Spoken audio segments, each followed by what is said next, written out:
Good afternoon and welcome to SportsBeat Live from Chiefs Training Camp. This is a show where we talk about the Chiefs with you. Send us your questions and comments. And before we introduce our fine panelists today, let's give thanks to our sponsor, Sheet Metal Workers Local Union Number 2. Appreciate you being on board, guys, and we'll hear from them later in the show. So scattered all over the second floor of Bloom Hall here on the campus of Missouri Western State University are Herbie Teope, Vahe Gregorian, and Sam McDowell. Good to see you guys. And Vahe, a special welcome to you, joining us for the first time this week. You look good, Vahe. I hope you sound good. We'll see about that. How's that sound? Echo Niner. You sound great. I'll tell you who else is going to sound good. Patrick Mahomes and some other players who met the media today, and we had a good conversation with them at the podium. This is the first time we got a chance to talk to Patrick Mahomes since learning of his investment in yet another professional sports team in Kansas City. We're talking, of course, about Sporting Kansas City. That news came out at midweek. So this was his first opportunity to speak to that purchase. And let's just, right off the top, let's hear what Patrick Mahomes had to say from questions asked by Sam McDowell. Yeah, I mean, I started a couple of years back, just kind of building that relationship with the A-Leagues. The people over there at Sporting, just loving the way that they run their business and how they've kind of really invested into that team. And then my love of soccer, starting with Brittany, that I really wanted to be a part of it. And she had the NWSL team, and that's her thing, and I wanted to do my own thing in a sense. And then always supporting the Kansas City community. I mean, that's such a big part of the Kansas City community with the soccer community that we have here. So being a part of that was something special. The community has embraced me from day one. When I was behind Alex and they were supporting Alex, they still showed me love. And then whenever I came into the starting role, they always believed in me. And so I want to show that same love back to the community that they've shown me this entire time I've been here. Another one on the soccer before we get to football.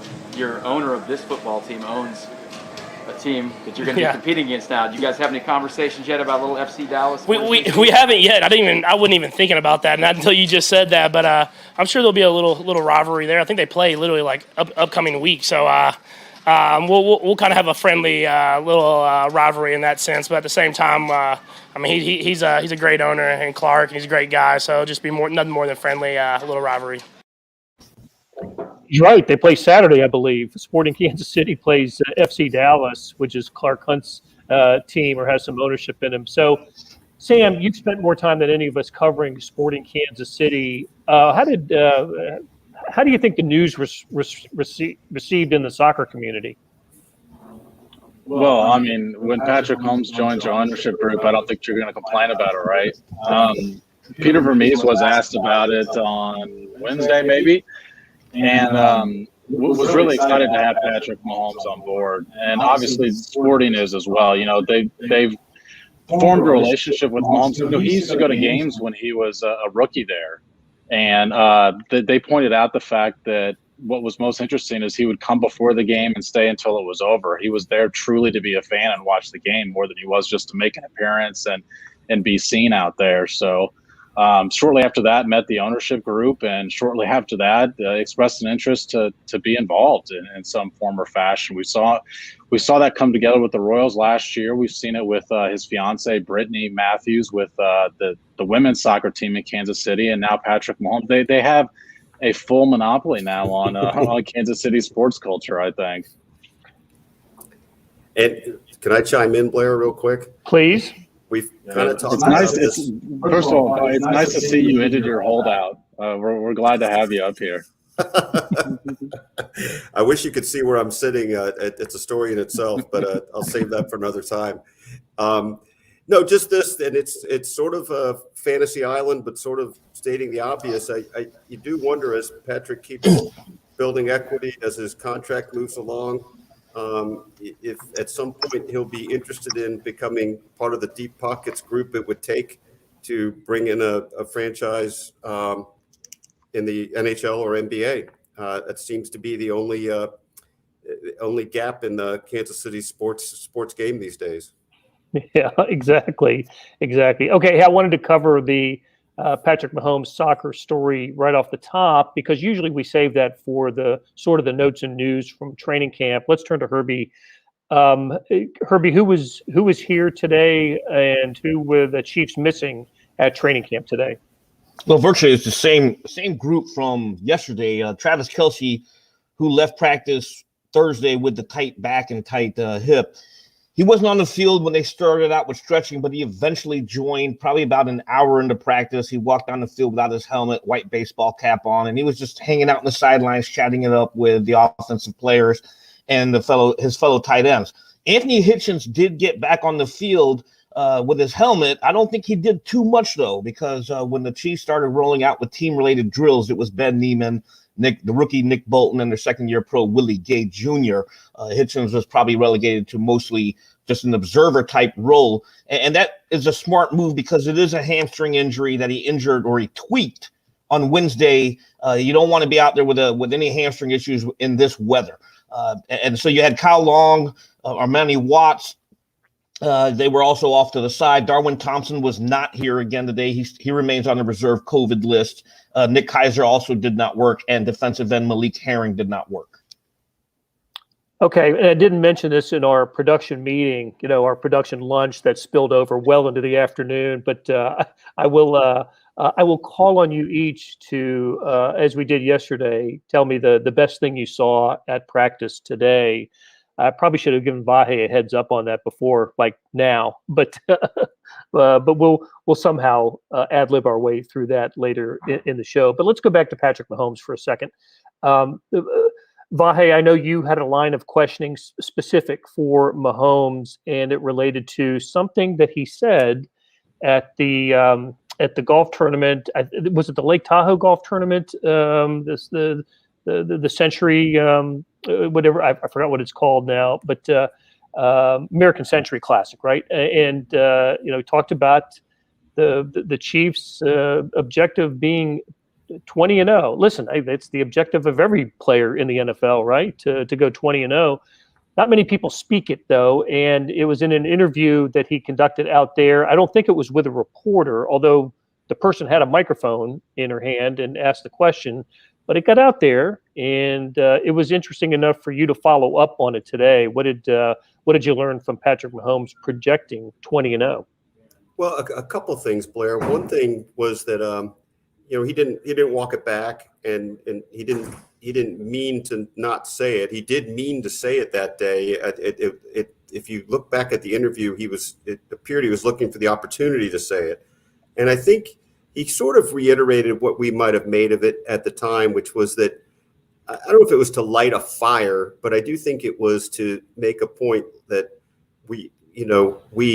I'm him speaking now, I have every reason to think that we're going to raise the bar and that everybody's going to need to bring it again. And, in case anybody's had any thoughts of complacency or anything like that, which, I think could kick in even if you get blown away in the Super Bowl like they did. The thing I thought that was interesting today was he did sort of zero in more on the Chris Kleiman win the dang day concept. He didn't use those words, but that's what struck me. He seemed to be, and maybe it's just a camp mentality anyway, right? But the idea is we're going to win every day, and that's today's sort of the only day we can control. So I still think it's kind of fascinating that he did it, but I don't think it's one of those things that's I think it has staying power with the Chiefs in a way if they wanted to. He said he hadn't really said it directly to the team, though.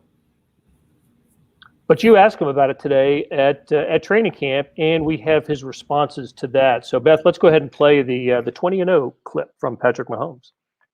Patrick, I'm sorry if you talked about this the other day, but when you made that 20-0 remark, how much had you thought of that ahead of time? And what were you trying to do with that? And have you continued to convey that point among your teammates? Yeah, you do in a sense. I mean, you do in a sense that you're trying to win every single day. and that starts out here in training camp. Every single year I come into it, I'm trying to win every single game. I'm trying to go 20-0, 19-0, whatever it is. It's really hard to do. That's why it has only been done really one time. But at the same time, you're trying to go in with that mentality. If you're going to win every single day, so that when you get to those game days, you have the best chance to win every single game. Have you said it out loud here, and was there some kind of message in it? I haven't said it out loud here. I think guys hear it and they understand it, but at the same time, you got to keep it in perspective. And we understand it's a long process going throughout this entire season. So we're just going to try to do whatever we can to win every single day. If that's practice, film room, whatever that is. So put us in the best opportunities to go out there and win as many games as possible. Fair enough, right? And look, 20-0 is a daunting proposition. No team has ever done it, accomplished it. But the Chiefs have won more games over the past 2 seasons than anybody in the NFL. So if anybody has if you had to put apply odds to a team that could do it, the top team would be the Kansas City Chiefs for that. So interesting stuff from Patrick Mahomes. I thought he had some other interesting stuff today as well. I jotted down a few things. We don't have them on audio here, but he was asked about the Creed Humphrey snaps from yesterday. Herbie, don't you? I know we kind of noticed that there were a couple of snaps where just bad snaps on Creed Humphrey's part. But I thought it was interesting that Mahomes took the blame for one of those. Look, this is a time of year to get that kind of out of your system, right? If you're gonna have issues with a snap. Yeah, if you're gonna have issues with the snap, this is the time, because you don't want to do it during the regular season game for sure. And you might even give him a mulligan during the preseason games, but that's just Patrick Mahomes showing his leadership. He's not going to throw his teammates under the bus. To us, it looked like a bad snap, but for Mahomes to step up and say, no, that's on me, that's leadership to me. We also he was also asked specifically about a couple of players, and in reaction to some comments that we'd heard earlier in camp. One about Mecole Hardman. He and Patrick Mahomes not working together over the summer, but he was very complimentary of Mecole Hardman, and he was asked specifically about Jerick McKinnon, somebody we've talked a lot about here just this week, and called him he's going to be a playmaker. So I know we've had Michael and others have asked about Jerick McKinnon, and we've talked about it a lot. But did you see anything today, Herbie, from McKinnon that you kind of hadn't seen before in camp? No, he's given us what we think he's going to be. That's going to be your change of pace running back. He's clearly behind Clyde Edwards-Helaire as well as Darrell Williams. But, on third down situations, he's a perfect situational type running back. We're talking about a 5'9", 209-pound running back who's going to be really shifty out of the backfield, and you can line him up as a wide receiver. And that's the kind of player they think he's going to be in this offense. And don't forget, Andy Reid during mandatory minicamp was raving about how McKinnon was adjusting to the passing aspect of the Chiefs offense. And he even said, hey, I can't wait to get this guy in training camp to see what he can do. And so far, so good. Yep. Okay. Hey, before we take a break, let's get to a couple of questions here. Michael asks about Justin's Twitter. Does it carry any weight? I think you're referring to Justin Houston on social media, and I think it was his Instagram account where there's a picture of him pretty ripped, and he's working out, and he's wearing a Chiefs helmet. Sam, I know you saw that. What do we? He's out there. I guess he's available. Is this a possible target for the Chiefs? Justin Houston, old friend Justin Houston.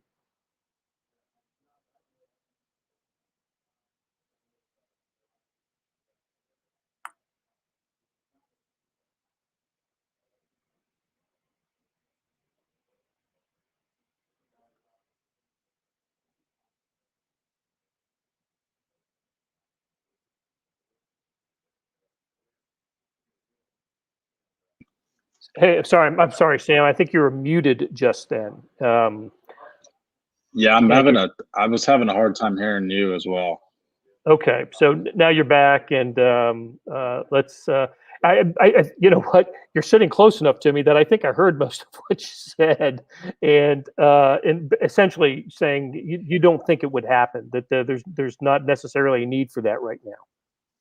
Yeah, I mean, I would never say never to something like that. I can tell you that he's not out here now, and that, he's been available all off season. The Chiefs' needs have been what they are all off season as well. I think he's a guy that has other teams interested in him as well. So when they moved on from Justin Houston 2 years ago, three years ago, once this season is starts, but they shifted the culture of the defense as well, and that simultaneously happened with Steve Spagnuolo's entry and Justin Houston's departure. So I think it would be an odd fit to bring him back just because he's been a member of the Chiefs before doesn't mean that he's been a member of this specific culture before. So I think when they moved on from him, that was a goodbye, and not temporarily. But like I said, in the NFL, Herbie will tell us better than anybody else here. You never say never in the NFL with anything. Vahe, you were here when he left. I was here when he left as well. It was after the 2018 season, after the loss to the Patriots in the AFC Championship game. I obviously spent the last couple of years with the Colts. I just remember thinking it was, even though it wasn't spoken, there was acrimony there. But listen, it was a different defensive coordinator. Brett Veach was new on the job as general manager. Things do change. And I don't know. I think he's going to be maybe the next time we see him at Arrowhead's at the Ring of Honor ceremony. I don't know if we'll see him there in a Chiefs uniform again. Well, I think it's interesting, Blair, because I do think the departure, as Sam said before, was a little bit of a emblematic of the cultural shift at the time, right? Whether it was schemes or culture. And it seemed to me, of course, they were clearing room to make some other deals and things like that. But it seemed to me they determined he's not essential. And I think that they've rebuilt this in such a way now that I'd have to account for the possibility of him coming back. But I'm not sure what others see in him is what the Chiefs see in him at this point. And Brian, here's something else. To consider, Blair. The Colts have not re-signed him, and there's a heavy Chiefs influence over there in Indianapolis with Chris Ballard and even Anthony Coughlin, one of their scouts who used to work here with the Chiefs as well. And the fact that they have not brought him back speaks volumes. That's a good point, Herbie. And but Brian asks, are the Chiefs set at that position at defensive end? What's the depth chart say about that? And we spoke a lot yesterday about Chris Jones kicking out, and of course Frank Clark. Should the Chiefs feel good about the rotation at defensive end? I think a lot of this is going to depend on number one, if Frank Clark is suspended, and number two, how long will he serve his suspension?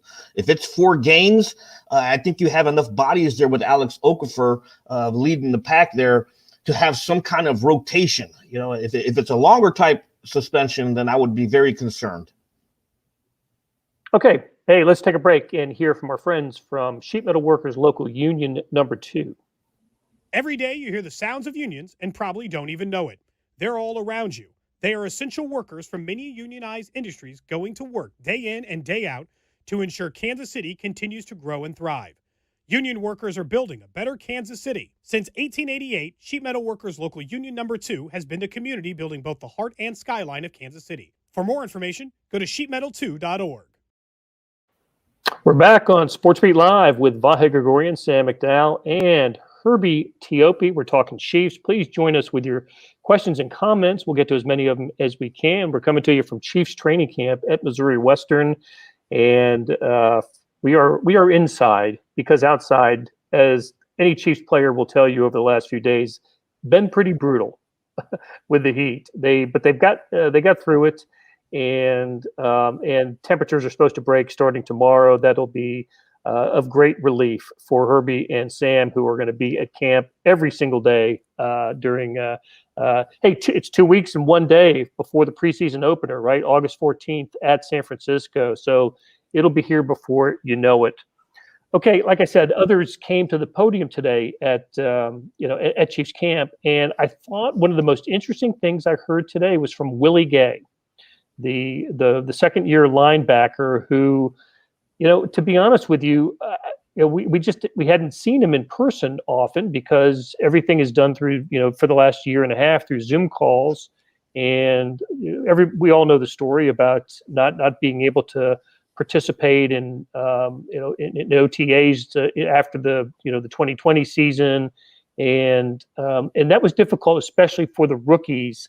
And I want you to hear what Willie Gay had to say about his rookie season and the run up to his rookie season. Man, honestly, last year, I'll be honest, man. You have confidence as a player because you've been doing it your whole life, but when you can't prepare like you normally do, and you don't get that, you get a new playbook, confidence level goes down a lot. So having OTAs, having this good training camp that we're at right now, man, and learning even more, it boosts it up a lot. So, and being able to make plays, being able to understand the scheme enough to make plays, it really helps. So I thought that was pretty interesting, and being very honest about how he felt during. It's something you can't say during the year, and of course he was hurt at the end of last year. Did not even go. I think I heard this right, and I remember it right. Didn't go to the Super Bowl with the Chiefs last season because of the injury. But Sam, I thought he was kind of refreshingly honest with that comment. Yeah, he said something I think we all suspected and talked about a lot last year, which is one of the reasons, because the athleticism's always been there for Willie Gay. I mean, I think he's been the most impressive defensive player on the field so far in training camp, and he attributes that not to anything, any skills that he's suddenly picked up in the offseason, but purely just because he knows the playbook. He knows where he's supposed to be. He said that last year, because in college you can get away with this, that he will look at the quarterback's eyes, and that's how he would play defense. And that fooled him so many times last year that he realized, he already had an understanding of this, but he had to learn the playbook if he was going to play. And now he's in spots based on the playbook and the scheme, not based on where the quarterback might be looking. And if there's a guy who'll teach you not to look at the quarterback's eyes, you would think it's the guy he's facing every day in training camp. Yeah, absolutely. In fact, he was a couple of guys were asked about that, about having defensive players getting to basically practice against the best quarterback on earth, and I had some good answers there. But yeah, look, for Willie Gay, I'm expecting big things this year from him. And he had another comment too. I thought, Vahe, I know you tweeted it out. He had a comment about Nick Bolton as well. What did he call him? A monster.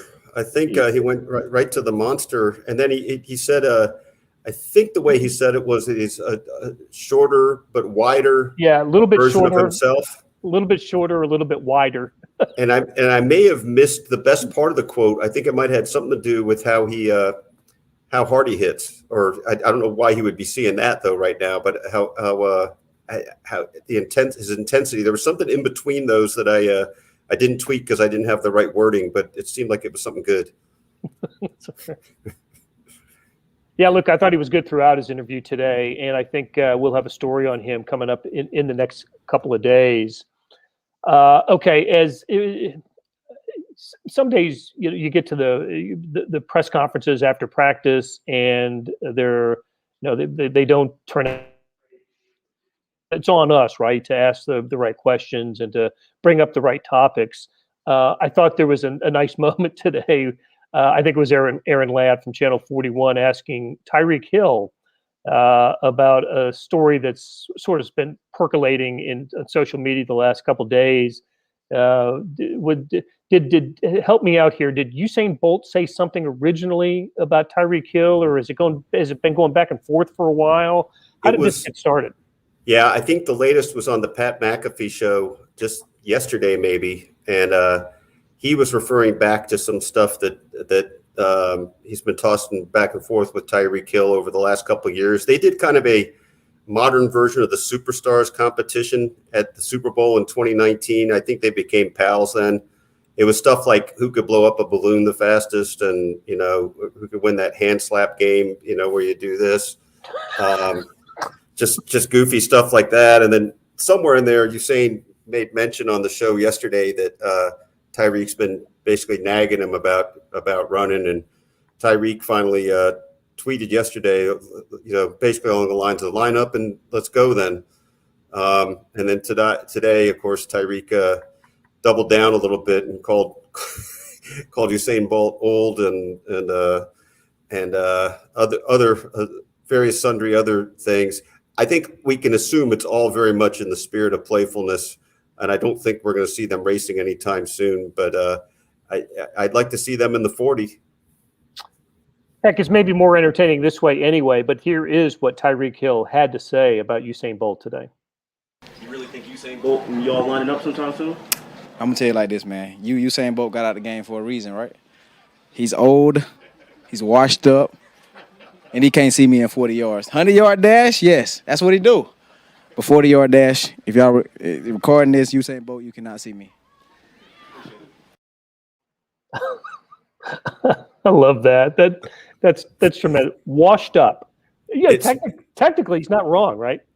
No, he's not. He retired, right? He's 34. You know what is funny? I kind of wrote a little bit about this today, but one thing with Tyreek, there's always that little faint undertone of Olympic swagger, right? He talks like the guys who run the 100 at the Olympics.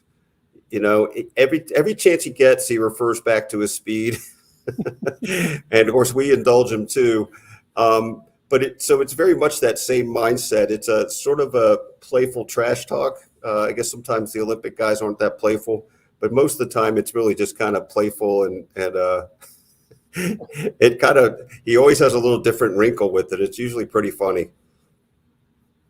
Never not entertaining when he's talking about his speed, right? And I think we determined that it was while he was in college, either at Oklahoma State or after that, he had he would have finished sixth in the Olympics in the 200 that year, something like that. Yeah, I'm pretty sure it was 2012. It was a senior year of high school, actually. Oh, okay. His time would have been sixth in the London Olympics in the 200. It does leave you wondering whether if he had chosen to make that his sport, where that might have gone. But I do think that was sort of the premise of what I was writing about today. I think he found the right sport, and it's not just because of his speed, it's because of what he's done to ramp up the speed, so to speak. Right.